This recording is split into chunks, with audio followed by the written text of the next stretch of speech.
अजमेर में 28 फरवरी को प्रस्तावित प्रधानमंत्री की विशाल जनसभा को लेकर तैयारियां जोरों शोरों पर है। इसी क्रम में भाजपा प्रदेश अध्यक्ष मदन राठौड़ बुधवार को अजमेर पहुंचे। यहां उन्होंने पार्टी पदाधिकारियों, जनप्रतिनिधियों और कार्यकर्ताओं के साथ अलग अलग बैठकों में भाग लेकर कार्यक्रम की व्यवस्थाओं की विस्तृत समीक्षा की। बैठकों के दौरान उन्होंने जनसभा स्थल, भीड़ प्रबंधन, परिवहन व्यवस्था, पार्किंग, मंच संचालन और कार्यकर्ताओं की जिम्मेदारियों को लेकर आवश्यक दिशा निर्देश दिए।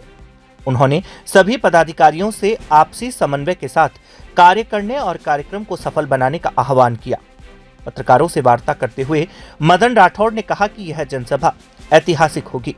उन्होंने बताया कि सभा में करीब 2 लाख से अधिक लोगों के पहुंचने की संभावना है। प्रदेश अध्यक्ष ने कार्यकर्ताओं से अपील की है कि वह अधिक से अधिक संख्या में लोगों को जनसभा से जोड़ें और प्रत्येक बूथ स्तर तक संपर्क कर कार्यक्रम को भव्य बनाएं। उन्होंने विश्वास जताया कि यह जनसभा अब तक की सबसे बड़ी सभाओं में एक साबित होगी। मदन राठौड़ ने बताया कि प्रधानमंत्री नरेंद्र मोदी इस जनसभा के दौरान प्रदेश के कई विकास कार्यों की सौगात देंगे। उन्होंने कहा कि विभिन्न योजनाओं से जुड़े लाभार्थियों को नियुक्ति पत्र भी वितरित किए जाएंगे। इसके अलावा प्रधानमंत्री द्वारा कई परियोजनाओं का लोकार्पण और शिलान्यास भी किया जाएगा। इन परियोजनाओं से प्रदेश में रोजगार के नए अवसर सृजित होंगे और आधारभूत ढांचे को मजबूती मिलेगी। प्रदेश अध्यक्ष ने कहा कि पार्टी कार्यकर्ता और आमजन में प्रधानमंत्री की जनसभा को लेकर भारी उत्साह है। सभी कार्यकर्ता अपने अपने स्तर पर कार्यक्रम को सफल बनाने में जुटे हैं। उन्होंने कहा कि यह आयोजन राजस्थान के विकास की दिशा में एक महत्वपूर्ण कदम साबित होगा और प्रदेश को नई ऊंचाइयों पर ले जाने में सहयोगी बनेगा। पत्रकारों द्वारा यूजीसी से जुड़े मामले में पूछे गए सवाल पर मदन राठौड़ ने कहा कि यह मामला वर्तमान में न्यायालय में विचाराधीन है, इसलिए इस पर टिप्पणी करना उचित नहीं होगा। अजमेर की मध्य राजस्थान है लगभग, तो यहाँ पर विशेष रूप से इससे लगभग 150-200 किलोमीटर क्षेत्र से अधिक लोग आएंगे। बाकी स्थानों से भी आएंगे, कोई रोक टोक है नहीं, लेकिन हम सोचते हैं कि निश्चित रूप से 2 लाख से अधिक लोग वहाँ पर पहुँचेंगे, जैसा कि हम सोच रहे हैं, जो व्यवस्था हम कर रहे हैं। बाकी तो ज़्यादा ही आएगी संख्या, तो ज़्यादा ही रहेगी। आप कह रहे हैं सौगात है, तो क्या कुछ सौगात राजस्थान के लिए? राजस्थान को बहुत सौगातें मिलेगी। कई लोगों को नियुक्ति पत्र जारी होंगे, कई शिलान्यास होंगे, कई उद्घाटन भी होंगे और देश काल परिस्थिति में अंतर्राष्ट्रीय बाह्य परिस्थिति, हिंदुस्तान की स्थिति, उसके बारे में विस्तृत उनके मुखारबिंद से जनता सुनना चाहती है और वो यहाँ पर जनता का मार्गदर्शन करेंगे।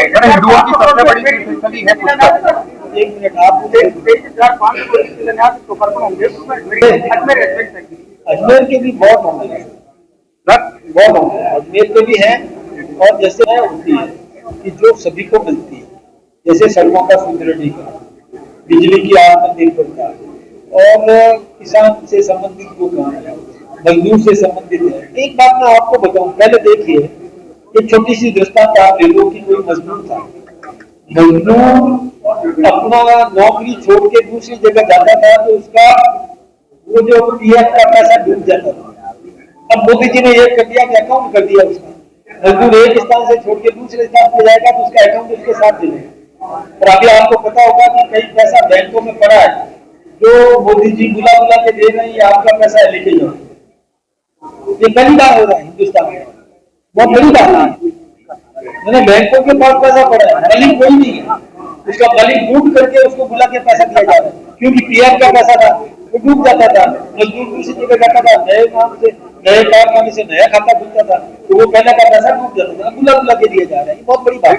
देखिए संस्कृति है आपको कि मोदी जी कुछ सौगात देने वाले हैं, कुछ करके देखिए, निश्चित रूप से तीर्थ राज पुष्कर है, तो यहाँ पर आएंगे तो यहाँ तो कई भाव जागृत भी होते हैं। अच्छी बात है, बहुत कुछ देके जाएंगे। अच्छा, यूजीसी को लेकर जो है समाज में संतोष, ये आप सब जानते हैं कि ये हमारा लेना देना नहीं है। न केंद्र सरकार ने कोई घोषणा की है, न हमारी बीजेपी ने कोई की है। अभी उस पर रोक लगी है तो रुका हुआ है।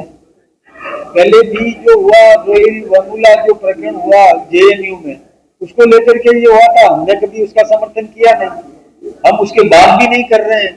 हम तो अभी कोर्ट ने रोक लगा रखी है, तो मैं सोचता हूँ कि जब वो विचाराधीन विषय पर हमें ज्यादा बोलना भी नहीं चाहिए, अपने मन के भाव प्रकट करना नहीं चाहिए, लेकिन सभी न्यायोचित होगा, किसी के साथ अन्याय नहीं होने देगा, सरकार का क्या रूप है? अन्याय नहीं होने देगा।